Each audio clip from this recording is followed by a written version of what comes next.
I was raised in a family that loved the Lord and took me to church every time they had the chance. My dad was a cop. My mom was a teacher's assistant. I had a normal, happy, healthy childhood. Not at all what you would expect to turn out a drug addicted criminal, but that's exactly what happens. Because it doesn't matter where you come from, what kind of upbringing you had, addiction doesn't discriminate. And any of us, it can happen to any of us at any time. The choices that we make matter, and I made the wrong choices. My addiction really began in my teenage years. I just kind of started experimenting with drugs just on the weekends or just at this party. And while the addiction really didn't grab hold at that time, I feel like I was giving my flesh a taste of that sin and the pleasure that comes with that. And that lay dormant for quite a few years, but eventually came back with a real vengeance on a mission to destroy my life. After I gave birth, I was sent home with a prescription for pain medicine, just for a very minor surgery that I'd had following birth. And those pain pills helped me. They helped a lot. Not just the physical pain that I had from the surgery, but they made me feel like supermom. They made me feel like I could accomplish anything that I wanted to. They gave me confidence. They gave me some energy. And before I knew it, I was completely addicted to these pain pills. Within just about 2 short years, I had destroyed my entire life, my marriage, my home, my family. I lost my job as a registered nurse. I had nothing left. My kids were taken away from me, and I was homeless on the streets, just me and my addiction. Far away from my family, even in the same town. When I was a young girl, I had made a profession of faith. I think I was 8 years old in Vacation Bible School one year. Said that I accepted Jesus. I even got baptized. But there was never a change in my heart or in my life. The fruits of my life never showed that I had truly accepted Christ and allowed him to be the Lord and Savior of my life. So here I am in my early 30s, finding new drugs to feed this addiction that I had, finding new ways to introduce them into my body, and with no job. You have to pay for those drugs somehow, right? Nothing's free in life. So then I found new ways to pay for those drugs, criminal ways, illegal ways. And so for all the things I lost, I did gain some things too. Some criminal charges, some felony convictions, a lawyer, a probation officer, none of the things you really want in life. I did a lot of time in jail. I was in and out of the jail a lot, like a revolving door. Sometimes for long periods of time, sometimes for short periods of time, but I just couldn't stay out of there. At one point when I was there, somebody from First Contact came and to visit me and say, hey, there's a different way. There's God's way, and we could help you get into rehab. And I really had a bad attitude, and I was like, thanks, but no thanks. Don't come see me again. I didn't have any desire to do things God's way. I didn't really have a desire to change. I had gotten comfortable in my addiction, and I was happy to stay right there, even though I was miserable. Nobody really wants to live like that. You become comfortable in this addiction. You begin to see it as part of who you are. Who am I if I don't use drugs?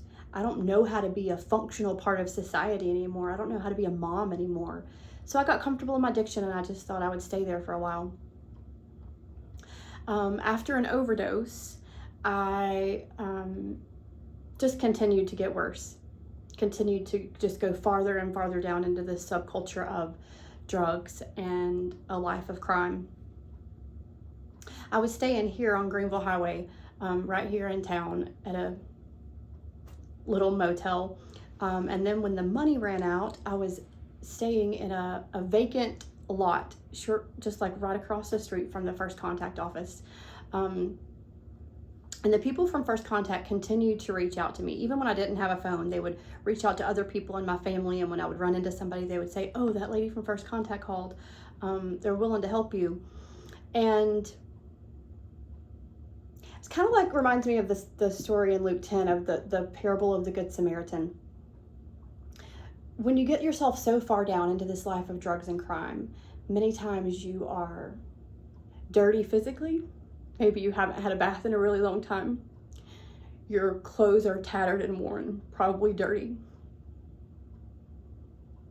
We don't take care of ourselves physically. We don't go to the doctor or to the dentist, and so we look bad. We look poorly. Sometimes it's disgusting to some people. Sometimes the choices that we've made are disgusting. Oftentimes I say I was living in the gutter, just down and out.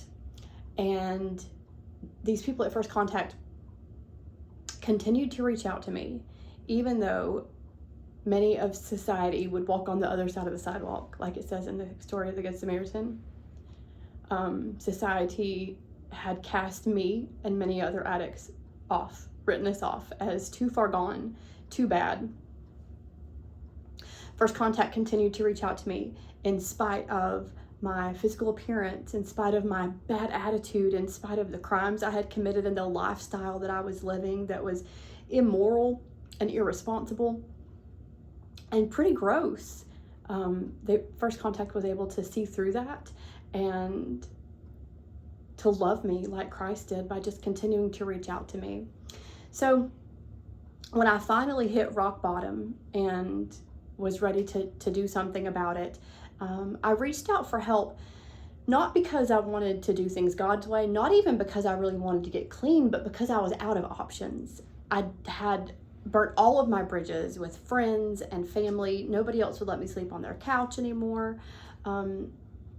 It was turning fall time. It was getting cold. I was outside. I was getting hungry, and I was just desperate. My back was against the wall. And so I called my parents and said, hey, I need some help. And so my mom said, okay, you can go to church with me tomorrow morning. So I was able to hitch a ride over to their side of town and went to church with my mom that morning. And she took me to Mud Creek Church. And just so happens, I don't believe in coincidence. I do believe that God orchestrated all of this. At Mud Creek that morning, First Contact was having a presentation on the services they provide. And there was a girl there giving her own testimony about how First Contact had helped her and how God had changed her life and how she was so different now and things were just so different in her life. And that's the day that I said, okay, I want this too. And my idea was I'll go in a few days or maybe next week. And they said, no, if you want to go, you have to go today. And so on a Sunday, at spur of the moment's notice, the First Contact staff met me and my mom at the First Contact office. And that very same evening, I was in a detox facility. And then from that detox facility, I went straight to rehab. And that all happened because of the First Contact staff. My parents didn't know what to do with me. I had stolen from them. I had hurt them so badly in my addiction that they really had to distance themselves from me. I wasn't allowed at their house anymore. They really had to show me tough love and set boundaries to keep themselves safe and to keep my children safe from me and my bad choices.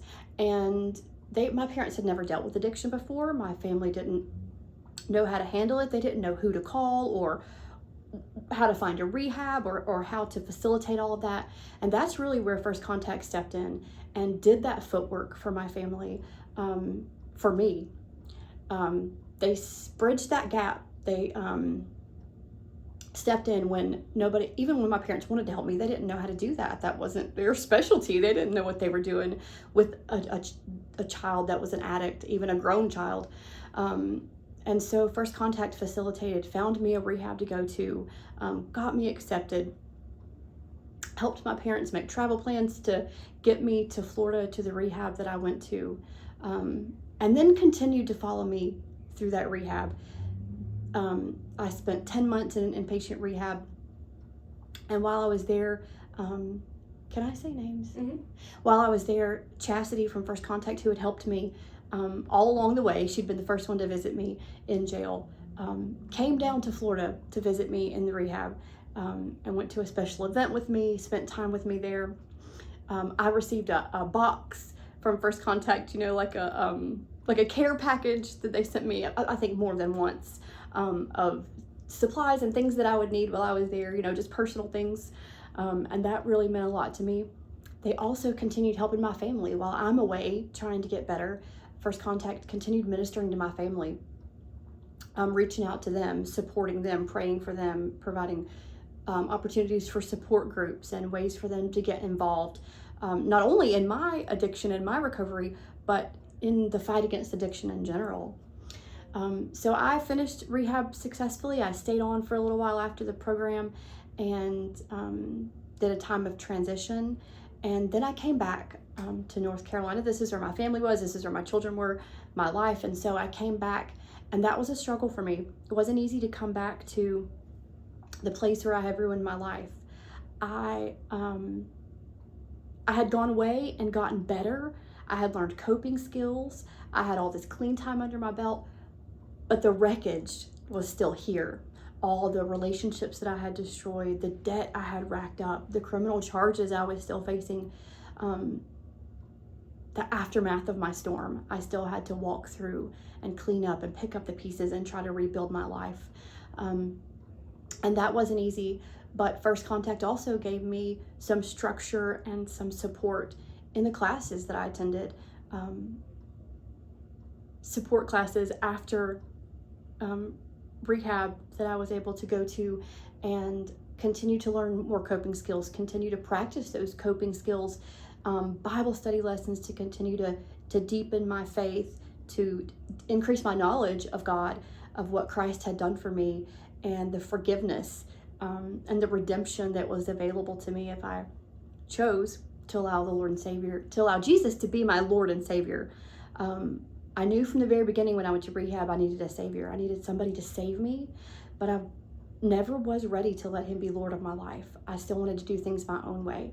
And in retrospect, looking back, I think that I really was still trying to find a balance. How can I make it look like I'm doing the right thing? How can I hold my life together without falling apart, but still have what I want? How can I just use recreationally? How can I use sometimes, feed that addiction when I want to, but still have a normal life? The answer is you cannot. Sin doesn't work like that. Addiction doesn't work like that. I had to come to the point where I was truly ready to completely surrender everything to the Lord, to let God have all of it, and to give him lordship of my life. God, save me from this addiction, save me from this sin, save me from myself, but also take it all. I'll give you control of every part of my life. And since I did that, my life looks so completely different than it did before. I mentioned earlier that I had lost my children, and I still don't have any contact with my youngest daughter. The choices that I made affected me and affected my children greatly. It matters. I trust God completely with my youngest daughter, and knowing that in his time, if it's his will, that he will restore me to that. But I'm still paying consequences of the choices that I made back then. My relationship with my parents was restored. It took time. It took time for them to build trust back in me, for me to prove to them that a change really had taken place.